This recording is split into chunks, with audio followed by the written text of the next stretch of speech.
프로포즈하여 주시고 말씀하여 주십시오. 우리가 주의 음성 듣기 원합니다. 주의 말씀은 생명입니다. 내 안에 성령님, 주님을 향한 갈망을 터치하여 주시고 가장 부족한 자를 세우셨으니 이 부족한 자를 통하여서 전능하게 일하실 주님을 기대합니다. 감사하며 예수님의 이름으로 드렸습니다. 아멘. 우리가 로마서 강해를 쭉 이어가고 있습니다. 이제 13장도 거의 마무리가 되어져 가고 있네요. 11절부터 14절 가지고 하나님의 알람소리라는 제목으로 말씀을 좀 나누려고 합니다. 저희가 13장에서는 하나님의 권세 때문에 권위자들에게 복종하라, 첫 번째 기억나시죠? 그리고 하나님 아버지의 사랑 때문에 우리가 사랑의 빚진 자이기 때문에 다른 사람을 사랑해야 된다. 지난주까지 나누었던 메시지입니다. 오늘은 또한으로 11절이 시작이 되죠. 그것은 뭐냐면 또 다른 주제가 등장한다라는 것입니다. 세 번째의 주제는 뭐냐면요, 하나님의 때를 알고 그에 합당하게 생활하라. 그것이 오늘 말씀의 전체 주제입니다. 11절 말씀 같이 한번 읽겠습니다. 시작. 또한 너희가 이 시기를 알거니와 자다가 깰 때가 벌써 되었으니 이는 이제 우리의 구원이 처음 믿을 때보다 가까웠습니다. 아멘. 또한 너희가 이 시기를 알거니와, 이 시기라는 단어가 타임, 때라는 단어인데요, 유대인들이 사용하는 시간은 두 가지의 의미가 있습니다. 첫 번째가 크로노스라는 시간인데 이것은 뭐냐면요, 그냥 흘러가는 시간이에요. 그냥 우리의 삶에 물리적으로 주어진 시간, 크로노스. 카이로스는 그 시간 속에서 특별히 하나님께서 일하시는 때, 그것을 카이로스라는 의미로 정의를 하고 있습니다. 우리가 일반적인 삶을 살아가다가요, 우리의 인생을 돌아보면 어느 순간 하나님을 깊이 만나는 때가 있었어요. 맞습니까? 그리고 뭔가 하나님께서 내 삶을 그냥 두시지 않고요, 어떤 터닝 포인트를 주실 때가 있어요. 이런 시간들을 카이로스라고 합니다. 하나님을 인격적으로 만났거나 오랜 침체 속에서 어떤 돌파를 경험했거나 아니면 오랜 훈련이 끝나고 나서 하나님께서 이전에는 경험해보지 못한, 맺어보지 못한 열매들을 우리의 삶에, 우리의 인격이나 사역에 주실 때가 있어요. 그런 시간을 우리가 뭐라고 부르냐면 카이로스의 시간이라고 말합니다. 그 좋은 예가 출애굽기 12장에 있는데요, 같이 한번 보겠습니다. 12장 1절과 2절입니다. 시작. 여호와께서 애굽 땅에서 모세와 아론에게 일러 말씀하시되 이 달을 너희에게 달의 시작 곧 해 첫 달이 되게 하되. 여러분, 이 12장이 어떤 본문이 위치를 가지고 있냐면, 모세가 10번째 재앙 그 유월절을 경험하면서 하나님이 이스라엘과 모세에게, 자, 오늘부터 새롭게 우리가 날짜를 계수하자, 이런 거죠. 연인들이, 그렇죠? 오늘부터? 어떻게 아세요? 그렇죠? 오늘부터 1일. 뭐 오늘이 몇 월 며칠인지 관심 없어요. 중요한 거는 너와 나한테 오늘이 1일이다. 하나님께서 하나님의 신부인 하나님의 백성들에게 오늘부터 우리 1일이다, 이걸 말씀하시는 거예요. 이게 바로 카이로스의 의미입니다. 그래서 크로노스와 카이로스는 배치되는 개념이 아니라 우리의 인생이 흘러가다가 어느 순간에 하나님께서 우리의 삶에 특별히 프로포즈 하실 때가 있어요. 새 일을 행하실 때가 있어요. 그때가 바로 카이로스의 때인 것이죠. 여러분, 하나님은 우리의 흘러가는 시간들이 하나님의 의미 있는 시간들로 채워지기를 원하십니다. 동의하십니까? 이미 신약에는요, 예수님을 통해서 그것이 다 드러났어요. 고린도후서 6장 2절 말씀 같이 한번 읽겠습니다. 시작. 가라사대 내가 은혜 베풀 때에 너를 듣고 구원의 날에 너를 도왔다 하셨으니 보라 지금은 은혜 받을 만한 때요 보라 지금은 구원의 날이로다. 히브리서 4장 16절도 읽겠습니다. 그러므로 우리가 긍휼하심을 받고 때를 따라 돕는 은혜를 얻기 위하여 은혜의 보좌 앞에 담대히 나아갈 것입니다. 아멘. 물론 우리가 매일마다 어떤 특별한 기적을 경험하고 막 병이 낫고, 제가 어제 아픈 형제를 위해서 기도해 줬는데요, 오늘 아침에 보니까 더 아팠대요. 그래가지고 마음이 안 좋습니다. 내가 일주일 동안 무슨 죄를 지었나, 너무 미안한 거예요. 막 기도해주고 막 그랬는데 더 안 좋다 그래가지고. 뭔가 우리의 삶에 날마다 하나님의 이벤트와 기적이 있으면 너무 좋죠. 하늘에 막 재정이 열려서 문자로 계속 막 주님이 말씀한, 내가 1,000만 원 입금했다, 1시간 후에 2억 입금했다, 할렐루야. 너무 좋아요, 그런 일이 있으면. 그런데 여러분, 꼭 그런 차원이 아니어도요, 나의 일상 중에 그냥 흘러가는 시간들을 그대로 두지 않고 그 시간들을 하나님께로 가지고 나아가면 우리는 그 속에서 하나님의 섬세한 일하심을 경험하게 돼요. 또 하나님의 마음을 받아서 내 삶의 어떤 이슈들을 해석하게 돼요. 아, 이게 이런 의미였구나. 이런 과정 가운데 내가 있구나. 여러분, 이것도 기적이죠. 우리의 삶에 그냥 흘러가는 대로 시간을 내버려 두지 않고 우리가 하나님 앞에 가지고 나아갈 때 그 시간들은 하나님의 시간으로 채워집니다. 그래서 하나님의 은혜의 때, 하나님의 구원의 때는 우리가 어떤 시점까지 기다려야만 하는 것이 아닙니다. 오늘 말씀이 뭐라고 이야기합니까? 지금은 은혜 받을 만한 때라는 거예요. 할렐루야. 때를 따라 돕는 은혜가 준비됐다라는 거예요. 동의하십니까? 그러므로 여러분, 하나님의 때를 기다리는 것도 필요할 때가 있지만, 그러나 기본적으로 하나님의 마음은요, 준비하시고 기다리시는 분이세요. 우리가 주님께 손을 뻗고 요청하고 우리의 갈망을 말씀드릴 때까지 기다리시는 거예요.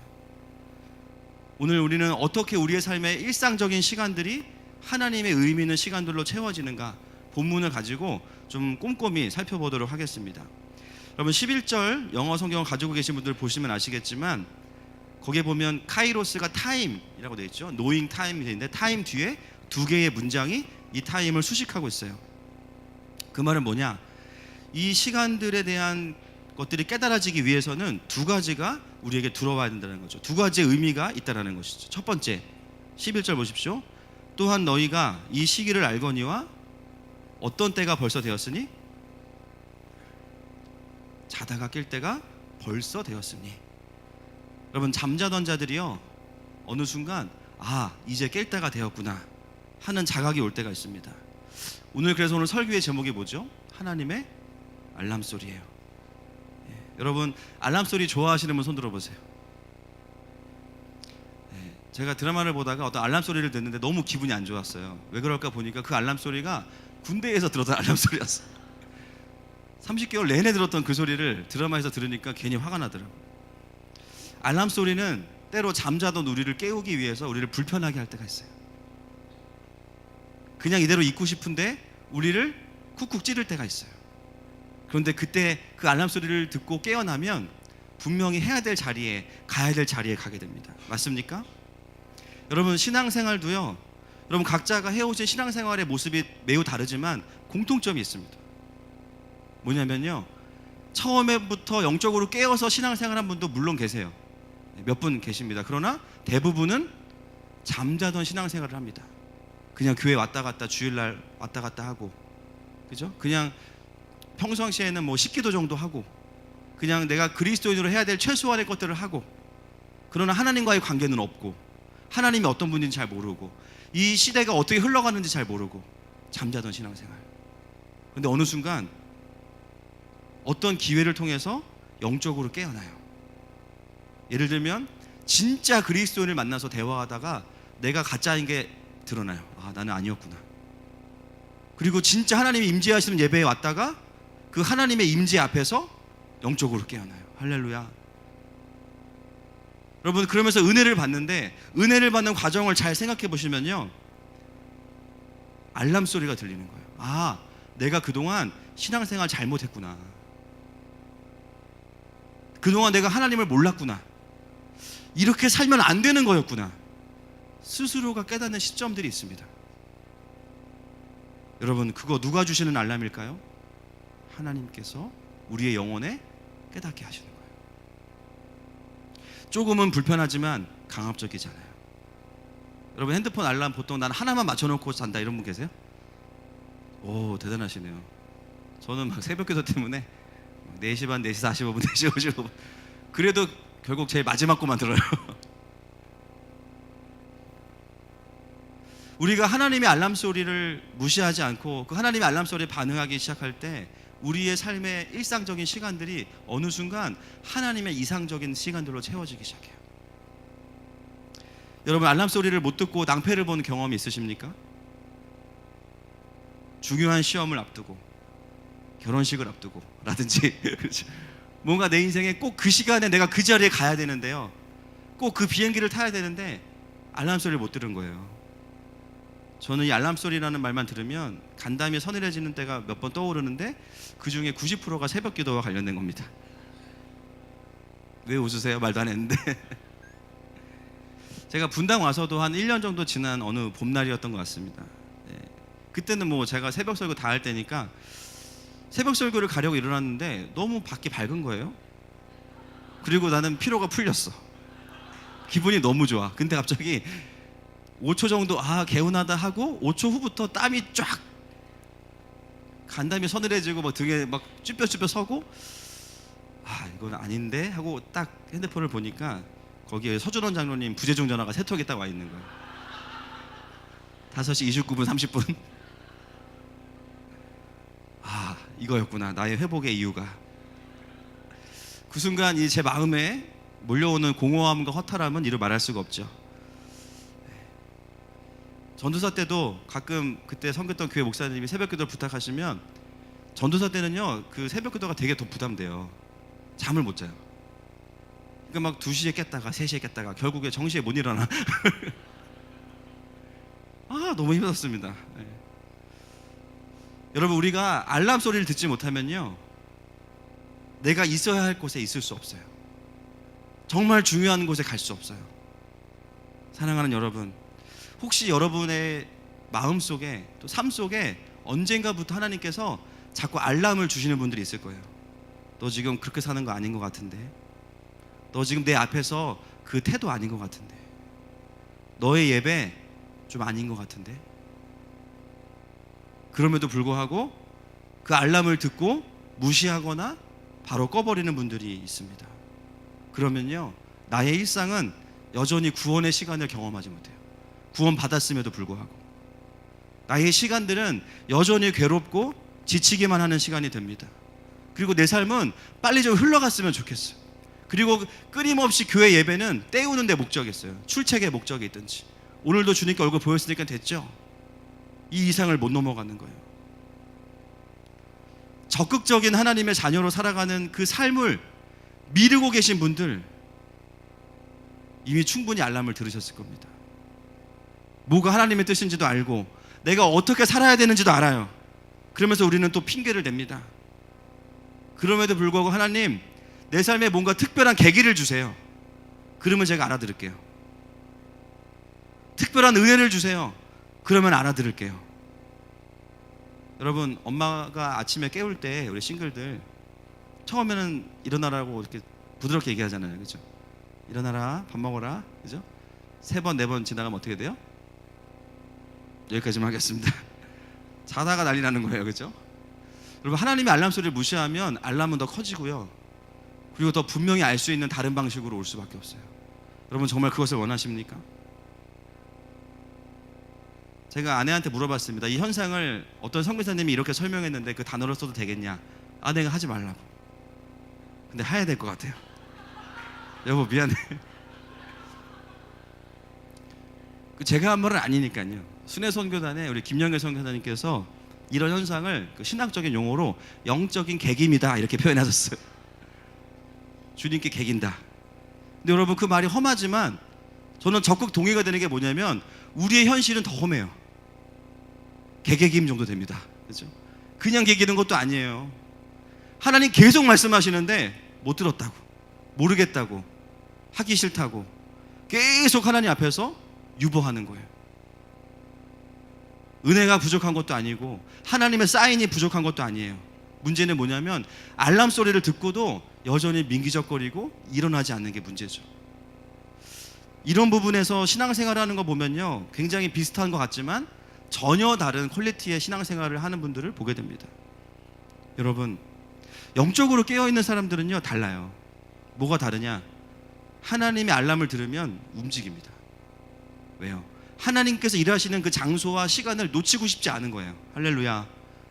뭔가 하나님의 마음을 따라가다가 그 마음에서 제외되는 거를 내가 스스로 원하지 않아요. 하나님 말씀하시면 끝까지 가든 못 가든 일단 반응합니다. 그리고 그렇게 삶을 들이기 시작하면 그 사람의 그 삶의 시간들은 일상이 아니라 하나님의 이상적인 삶이 되죠. 하나님의 마음, 하나님의 일하심이 그 사람과 그 가정의 모든 것들을 채우기 시작합니다. 계속해서 하나님을 경험해요. 하나님의 나라를 전진시키는 그룹에 속합니다. 하나님의 채우심을 경험하고 일하심을 누리죠. 그러면서 하나님과 더 친해집니다. 시간이 갈수록 하나님과 닮아가요. 축복합니다. 반면에 알람을 듣고도 다 흘려보내는 사람들, 그 때를 계속 놓치는 사람들이 있어요. 신앙생활의 수준이 계속 그대로인 거예요. 20년 전에도 3학년, 20년 후에도 3학년. 전혀 진보가 없어요. 오늘 하나님의 잔소리가 우리에게 들려지기를 축복합니다. 또 하늘마음교회는 하나님의 알람이 들릴 때마다 곧바로 일어나는 교회가 될 것입니다. 그것이 첫 번째, 우리가 깨어날 때 우리에게 일어나는 증상이죠. 알람 소리가 들리고 반응하는 것. 두 번째는 뭐냐면 11절 하반부에 보세요. 이는 이제 우리의 구원이 언제보다 가까웠습니다. 처음 믿을 때보다. 언제 우리의 신앙과 우리의 시간들이 하나님의 의미 있는 시간으로 바뀌는가? 종말이 얼마 남지 않았음을 아는 거예요. 와, 나에게 시간이 별로 없구나. 어떤 분들은 바울은 지금 거의 2000년 전에 지금 이걸 쓰고 있거든요. 근데 아직도 주님이 안 오셨죠. 많은 분들이 바울을 오해합니다. 너무 일찍 종말론을 말한 것이 아니냐. 지금도 안 오셨는데 왜 그때 그렇게 급하게 이야기했냐. 그러나 여러분, 그렇지 않습니다. 바울은요, 로마서를 쓰고 5년 뒤에 처형을 당하고 주님께로 가요. 바울에게 종말은 5년밖에 안 남은 거예요. 여러분, 종말은요, 예수님이 오시는 것도 재림도 종말이지만 우리가 못 기다리고 급해서 사명 다 이루고 주님께 가는 것도 종말이에요. 동의하십니까? 우리가 놓치는 부분이 뭐냐면요, 주님이 오셔야만 종말이라고 생각하고 나는 영원히 여기서 살 거라고 생각해요. 근데 주님이 별로 오실 것 같지 않으니까 영원에 대한 관점을 계속 놓치는 거예요. 그러나 여러분, 주님이 오실 수도 있고요, 그 전에 내가 갈 수도 있습니다. 뿐만 아니라 지금은 시기적으로도 지구적인 종말이 훨씬 더 성경적으로 마지막 때를 향해 가고 있어요. 동의하십니까? 마태복음 24장 5절과 7절 읽겠습니다. 시작. 많은 사람이 내 이름으로 와서 이르되 나는 그리스도라 하여 많은 사람을 미혹하리라. 민족이 민족을 7절 시작. 민족이 민족을 나라가 나라를 대적하여 일어나겠고 곳곳에 기근과 지진이 있으리니. 아멘. 곳곳에 전쟁과 기근과 지진의 소식들 굉장히 높은 빈도로 우리가 듣고 있고요. 한국도 지진을 겪고 있죠. 자랄 때만 해도 지진을 한국에서 겪을 거라 생각을 못했을 거예요. 요즘에는요, 지진이 계속 옵니다. 이미 하나님의 알람이 자연을 통해서 우리에게 계속해서 자극이 되고 있어요. 많은 곳에 나는 그리스도라 하는 많은 사람들이 미혹할 것이다. 여러분, 지금 전 세계적으로 추종자 3,000명 이상, 예수님이 50분 계신대요. 50분. 근데 진짜 자랑스러운 건 우리나라에 23분 계신대요. 할렐루야. 뭐든지 1등 해야 돼, 우리는. 심지어 우리는 전 세계에 없는 하나님 어머니가 있어요. 놀랍지 않습니까? 이런 나라가 어디 있어요? 이렇게 조그만 나라인데 예수님이 이렇게 많아요. 성경의 예언들이 이미 상당히 이루어지고 있고요. 우리의 삶도, 이 지구도 언제 끝날지 몰라요. 그러나 얼마 남지 않았다라는 거죠. 여러분, 영적으로 깨어나는 사람들은요, 무엇을 깨닫냐면, 곧 주님이 오시거나 내가 주님께 가겠구나. 그것을 깨닫는 사람들, 영적으로 깨어납니다. 나에게 주어진 시간을 소중하게 하나님 나라를 위해서 사용할 수밖에 없어요. 왜냐하면 이 땅에서의 삶은 영원한 삶을 준비하는 것이기 때문에. 이것을 깨달은 사람들은 자기의 인생의 시간들을 세상이 원하는 대로, 이 세상에서 영원히 살 것처럼 흘러가게 두지 않는다는 것이죠. 여러분, 건강한 종말론적 신앙은요, 하루하루를 주님 앞에서 살아가게 합니다. 그리고 하나님의 시간으로 채워지게 합니다. 영적인 잠에서 깨어난 사람은 어디로 가는가? 12절 말씀 연결해서 보겠습니다. 시작. 밤이 깊고 낮이 가까웠으니 그러므로 우리가 어둠의 일을 벗고 빛이 갑옷을 입자. 아멘. 자, 성경 퀴즈입니다. 여러분, 지금은 밤입니까 낮입니까? 밖에 말고요, 지금 본문 안에서 이 시대가 밤입니까 낮입니까? 밤이죠. 어떤 밤이에요? 깊은 밤. 영적으로 깨어난 그리스도인은 어디서 살아가는가? 깊은 어둠 속으로 들어가요. 세상 속으로 들어갑니다. 영적으로 깨어난 그리스도인은 깊은 어둠으로 들어가서 빛으로 살아냅니다. 여러분, 오래된 그 종교를 약간 좀 비하하는 느낌도 있지만 그 스님들에 대한 개그가 떠오릅니다. 냉면집에 가면 스님들은 스님 고기 어떻게 할까요? 그러면 어떻게 하죠? 밑으로 깔아 그러잖아요. 우리는 사실은 뭐 감사함으로 다 먹으니까 고기 먹은 다음에 냉면 먹으면 되는데 스님들은 고기를 안 드시니까 이제 밑으로 깔아, 냉면 밑으로 깔아. 굉장히 인사이트가 있어요. 여러분, 절은 세상으로 내려오면 타락한 거예요. 교회는 산으로 들어가면 타락한 거예요. 우리는요, 세상 속에 있어야 돼요. 깊은 어두움 속에 있어야 돼요. 잠시 하나님과의 관계를 회복하고 기도하기 위해서 잠시 산에 들어가서 잠시 삶에서 좀 일상에서 떨어져서 시간을 가질 수는 있습니다. 그러나 결과적으로 회복되고 깨어난 그리스도인은요, 깊은 어둠으로 들어가서 영적인 전쟁을 하면서 하나님의 나라를 확장시킵니다. 세상을 등지고 계속해서 나만의 거룩을 추구하지 않습니다. 밤 깊도록 동산 안에 주와 함께 있으려 하나 괴로운 세상에 할 일 많아서 날 가라 명하신다. 주가 나와 동행을 하면서 나를 친구 삼으셨네.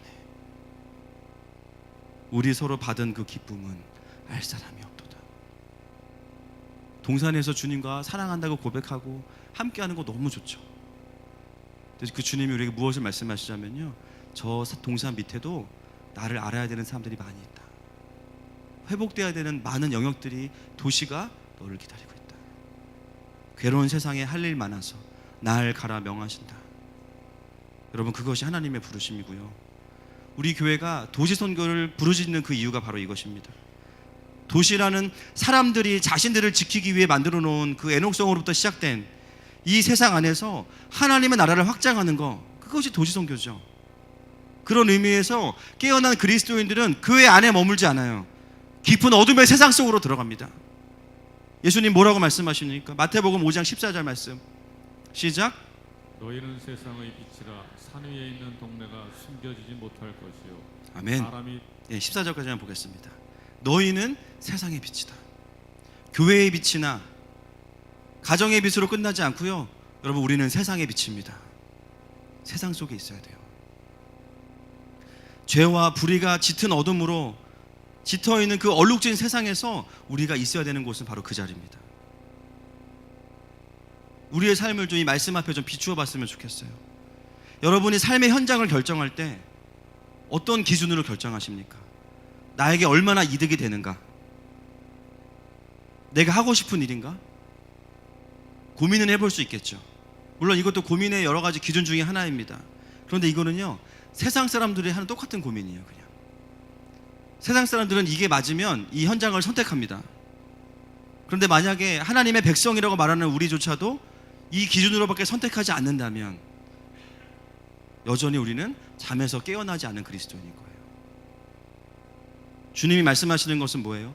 나에게 이득이 되고 안 되고가 아니라 내가 가서 하나님의 빛을 발할 수 있는 곳인가, 하나님 나라의 필요를 채울 수 있는 곳인가, 그것이 우리의 결정적인 기준이 되어야 됩니다. 동의하십니까? 제가 한 2주 동안 지금 한 주에 한 군데 정도씩 계속 이제 외부 집회를 가고 있는데요. 섭외가 오면 기도를 하고 갑니다. 기도를 하고 정보를 안 듣고 기도하고 결정을 하고 교회 스케줄 보고 괜찮으면 가고 아니면 이제 취소하는데 참 놀라운 일이 있습니다. 일단 공통점이요. 모든 부르시는 분들이 청년부 수련회건 중고등부 수련회건 강사를 계속 한 명만 불러요. 그냥 계획 폐회만 본인들이 하고 통으로 다 그냥 맡기세요. 힘들죠.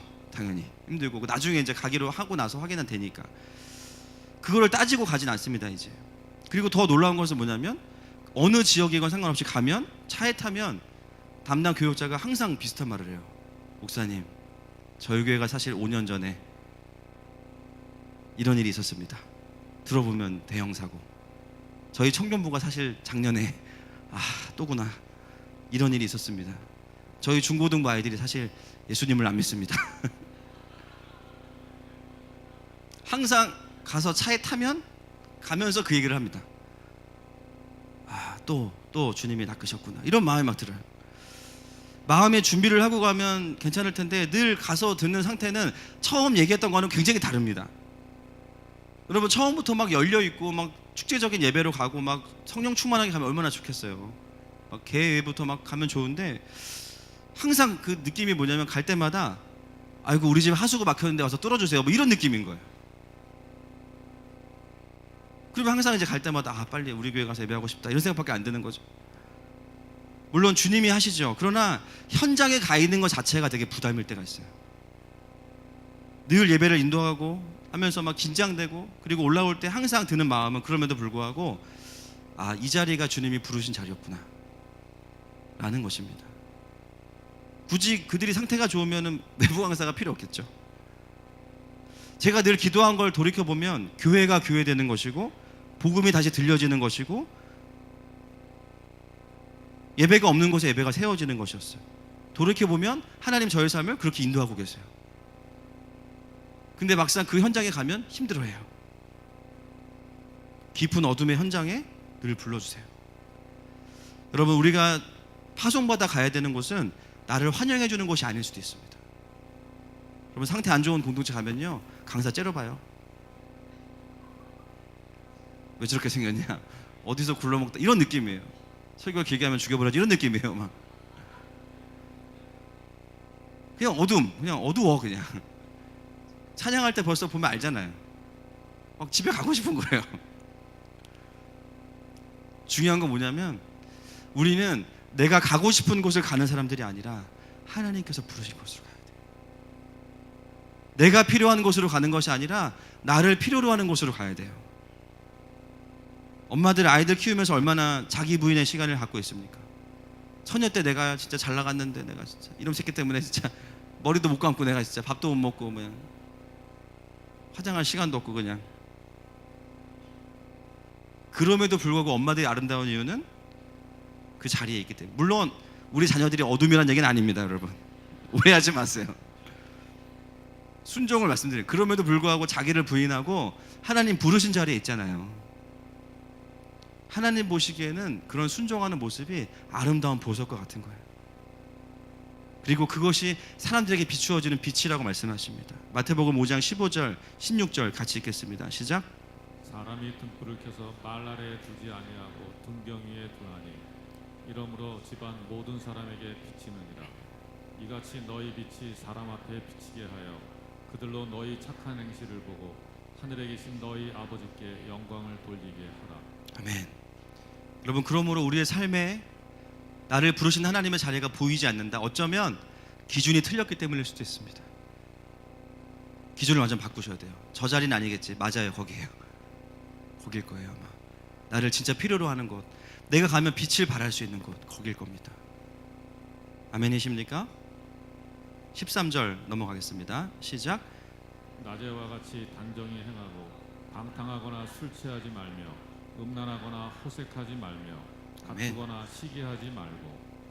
13절. 예, 우리는 어떤 사람들이냐, 어둠의 자리로 가라고 해서 그래 모든 술자리를 다 가야지, 같이 꽐라가 될 정도로 마시고 막 모든 타락의 장소에 다 가고 어둠과 같이 지내야. 여러분, 그거는 빛이 아니고 어둠이에요 그냥. 여러분, 본문이 뭐라고 말합니까? 낮에와 같이 단정히 행하래요. 언제? 밤에. 내 주변은 다 어둠이에요. 다 방탕하고 술 취하고 음란하고 호색하고 다투고 시기합니다.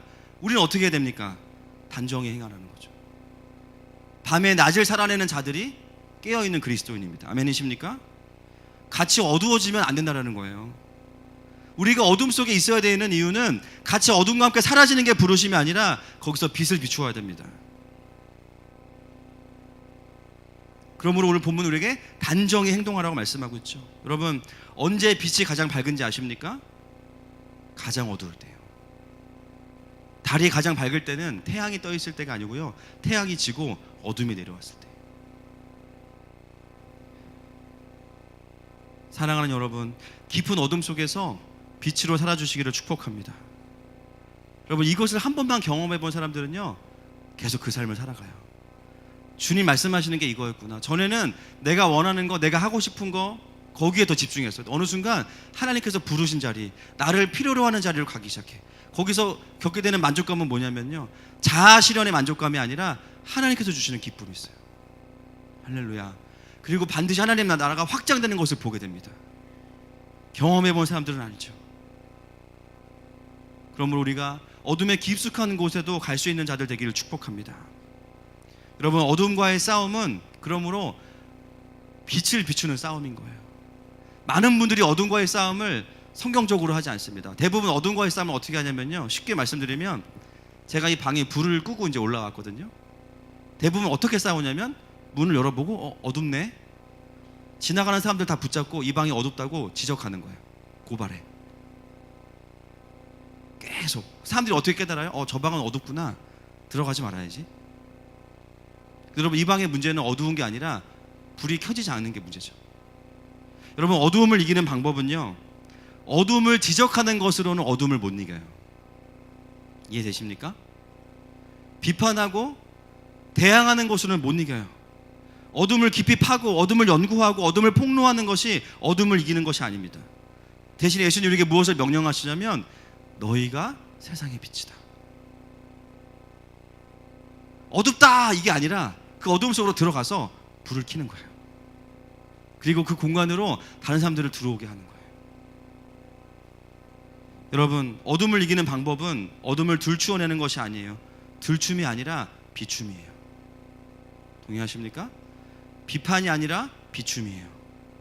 먼저 비춤이 있어야 돼요. 먼저. 왜냐하면 우리가 어둠의 자녀가 아니라 빛의 자녀이기 때문입니다. 우리는 어둠으로 승부를 보는 자들이 아니에요. 빛으로 승부를 보는 자들이에요. 잘못된 거 틀린 거 말하기보다 먼저 하나님이 기뻐하시는 삶을 살아내는 자들입니다. 동의하십니까? 그래서 말하지 않고 그냥 살아내는 거예요. 그 삶을 보고 나도 저 집사님처럼, 나도 저 장로님처럼, 나도 저 전도사님처럼 그렇게 살고 싶다. 그 열망을 일으키는 거예요. 열망을. 그것이 비추는 삶입니다. 교회를 비판하는 것이 아니라 내가 교회가 되는 거예요. 동의하십니까? 내가 살아있는 성전이 되는 것입니다.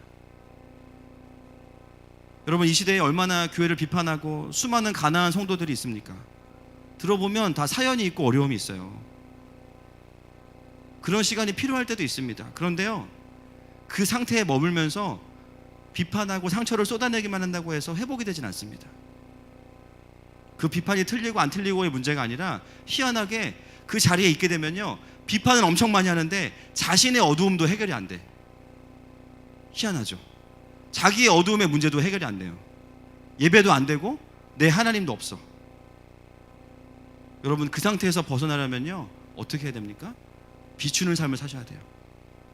다시 공동체 안으로 들어가서 은혜 받고 순종하고 사랑의 수고를 하는 삶으로 돌아가십시오. 그것이 비춤의 자리예요. 놀라운 것은 다시 그 삶을 가동하잖아요, 영적인 방황이 끝납니다. 그게 성경적인 원리죠.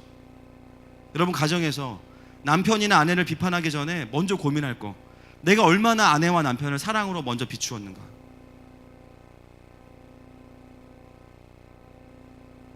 내가 자녀들에게 무엇인가를 지적하기 전에 나는 먼저 얼마나 그들에게 비추어 주었는가. 나는 직장에서 나와 함께 일하는 동료 직원들 또는 나보다 늦게 들어온 후배들에게 얼마나 빛의 자녀로서 그들을 비춰 주었는가. 나를 통해서 얼마나 하나님의 영광이 반사되었는가. 내가 정말 닮고 싶지 않은 내 위의 상관을 바라보면서 얼마나 내가 아랫사람으로 그에게 비추어 주었는가. 그것이 우리의 부르심입니다.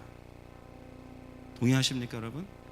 그것이 어둠이 가득한 세상에서 어둠을 이기는 삶이에요. 아무리 어둠을 지적하고 폭로하고 드러낸다고 해도 어둠을 이길 수 없다는 거예요. 그리고 비판받는 사람은 그 비판으로 자기가 다시 공격받습니다. 100%입니다.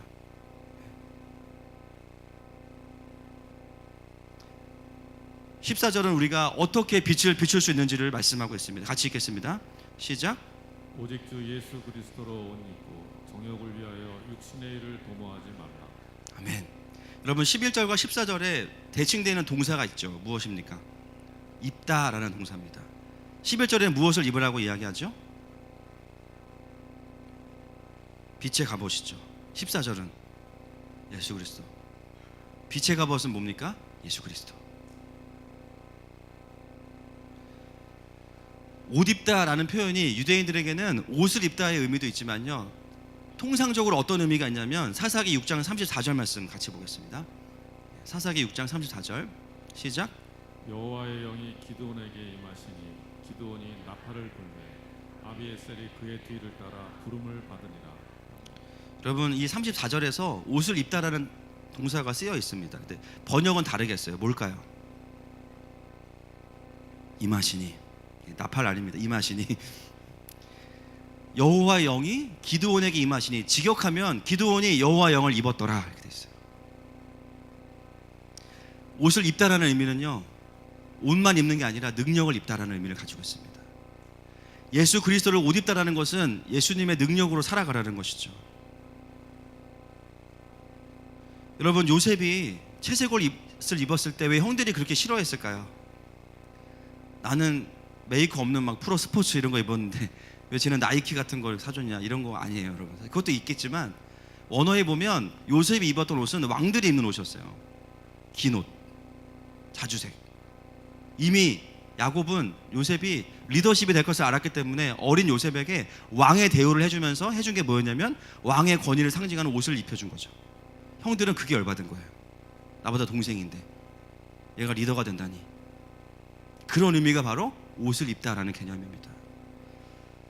여러분, 우리가 어둠 속에 들어가서 빛을 비추는 자들인데요, 그 빛과 그 능력은 어떻게 나오는가? 나의 능력과 잘함과 착함으로 나오는 것이 아니라 예수 그리스도입니다. 동의하십니까? 나는 일을 잘해서 내가 빛을 비춰야지. 여러분, 진짜 가능하시겠습니까? 저도 드럼을 좀 쳐요. 저도 개척교회 가면 도움 됩니다. 그런데 우리 성원이 오면 오징어 됩니다. 저는 드럼 날려놓고 닦고 그거 해야 돼요. 저는 내가 아무리 뭘 잘해서 영광을 돌리고 싶어도요, 직장에 예수님 안 믿는데 나보다 일 잘하는 사람 정말 많아요. 동의하시죠? 내가 착하게 지내서 영광을 돌려야지. 근데 예수님 안 믿는데 거의 죽은 공자가 살아나는 그런 사람들도 있어요. 막 귀 이만하고 막 착해. 엄청 관용적이야. 나는 우리끼리 얘기지만 예수님 믿어서 이 정도인데 쟤는 예수님 모르는데 왜 이렇게 착하지? 다 용납해. 막 다 기다려. 나보다 훨씬 말도 이쁘게 해. 여러분, 뛰는 놈 위에 나는 놈이 있고, 요즘에 이제 4차 산업혁명이어서 나는 놈 위에 순간 이동하는 놈이 있습니다. 우리 실력으로는 절대 못해요. 실력으로 영광 돌려야지, 착해서 영광 돌려야지. 아니에요. 우리의 능력은, 우리의 빛은 예수 그리스도이십니다. 제가 지금 계속 기도하고 있는 게 있어요. 제가 옷 욕심은 없는데 진짜 사고 싶은 옷이 있어요. 엄청 비싸요. 그 수트가 있는데 돈을 모으고 있는데, 제가 그 옷을 저기 한번 사진 보여주실래요? 이거예요.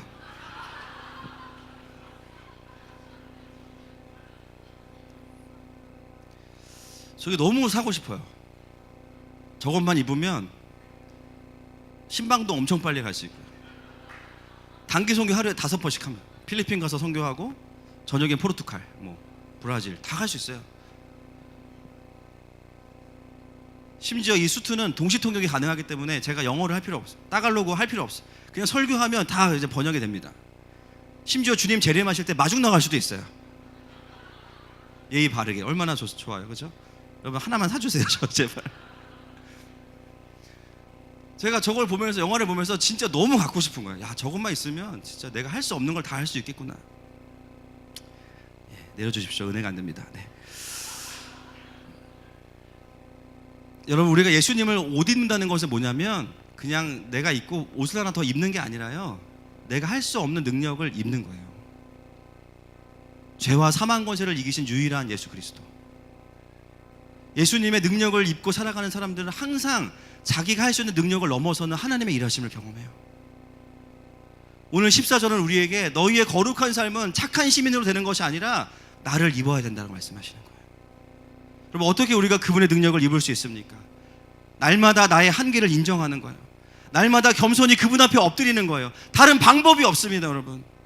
날마다 십자가의 보혈을 선포하고 믿는 거예요.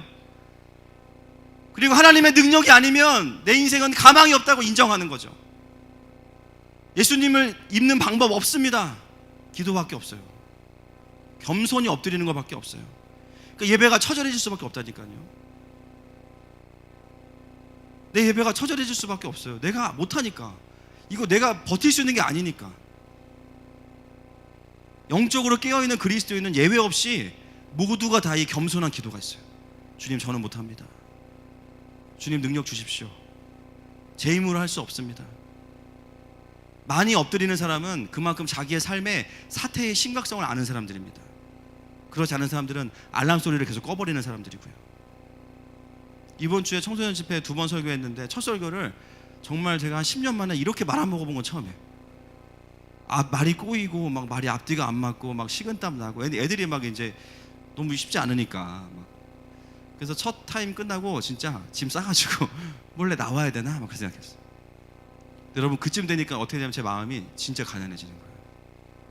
주님, 도와주십시오. 이게 울산까지 와가지고 이렇게 되면 큰일 납니다. 이거 지금 교회 이름도 다 알고 있고 이 사람들이 지금 안 됩니다. 도와주십시오. 무릎 꿇고 애들 찬양할 때 뒤에서 같이 울면서 찬양하고.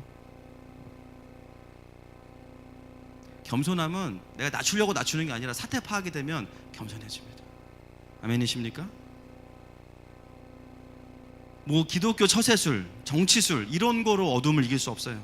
우리의 능력은 나를 위해 십자가에 지신 예수님밖에 없습니다. 예수님을 옷 입은 사람들은 14절에 뭐 하냐면 자기의 정욕을 위해서 육신의 일을 도모하지 않는데요. 동의하십니까? 그 말은 뭐냐면요, 잠자는 그리스도인의 특징은 구원받고 은혜 받았지만 육신의 일을 도모하는 사람들이겠죠. 정욕을 위해서. 더 쉽게 말씀드릴게요. 이 도모하다라는 말이 무슨 뜻이냐면 창조하다라는 단어입니다. 그래서 뭐냐면 기획하다, 창조하다. 여러분, 시간 날 때 여러분 시간과 에너지가 남으면 뭘 기획하고 계십니까? 구원받은 백성으로서 혹시 나는 구원받은 백성인데 시간과 에너지가 남을 때마다 기획하는 내용들이 어떻게 하면 즐길까? 어떻게 하면 좀 더 놀까? 어떻게 하면 좀 더 일 안 하고 돈 벌까? 혹시 이런 것들을 기획하고 계신다면 죄송하지만 여러분은 아직도 잠자는 그리스도인일 수 있습니다. 깨어있는 그리스도인은요, 구원받고 은혜받고 능력받고 나면요 어떤 고민할까요? 어떻게 하면 하나님의 나라를 확장할 수 있을까? 내가 하는 것도 아니지만 어떻게 하면 더 하나님과 친밀해질 수 있을까? 어떻게 하면 좀 더 주님께서 일하실 수 있도록 내가 낮아질 수 있을까? 이거를 기획합니다. 육신의 일을 도모하는 것이 아니라 하늘의 일을 도모해요. 신앙생활 한 지 얼마 안 된 분들 꼭 어떤 큰 사역을 기획하지 않아도 됩니다. 어떻게 하면 내가 이제 교회 생활을 처음 시작했는데 주일날 예배 안 빠질 수 있을까? 할렐루야. 토요일 밤은 술을 먹지 말자. 주일은 약속을 잡지 말자. 작은 거 같죠? 굉장히 큰 겁니다. 그렇게 삶을 조정하시는 분들은요, 그 이상의 놀라운 영적인 진보를 경험하게 될 것입니다. 그게 뭐예요? 내 삶을 도모하는 거예요. 기획하는 거예요. 일상에 남는 시간들 어떻게 기획하고 계십니까? 당연히 어둠과 치열하게 싸우는 분들은요, 주님의 능력으로 더 큰 일들을 기획하셔야 됩니다. 어떻게 하면 우리 회사의 영적인 분위기를 반전시킬 것인가? 지난주 새가족 한 분이 벌써 교회 오자마자 신우회에 대한 부담을 가지고 있어요. 놀랍죠? 일어날지어다. 어떻게 하면 내 삶에서 더 하나님의 임재 안에 살 수 있는가? 어떻게 하면 내 삶의 정황에서 더 깨어서 할 수 있는 최선의 순종을 할 것인가? 여기에 모든 도모와 기획을 다 합니다. 여러분, 그런 태도를 가지시면 2019년은 여러분에게 하나님의 시간이 될 것입니다.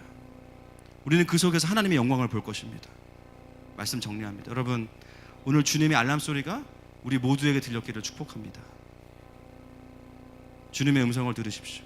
나의 사랑, 나의 어여쁜 자야, 이제 일어나 나와 함께 가자. 그 주님의 부르심 앞에서 우리가 반응했으면 좋겠습니다.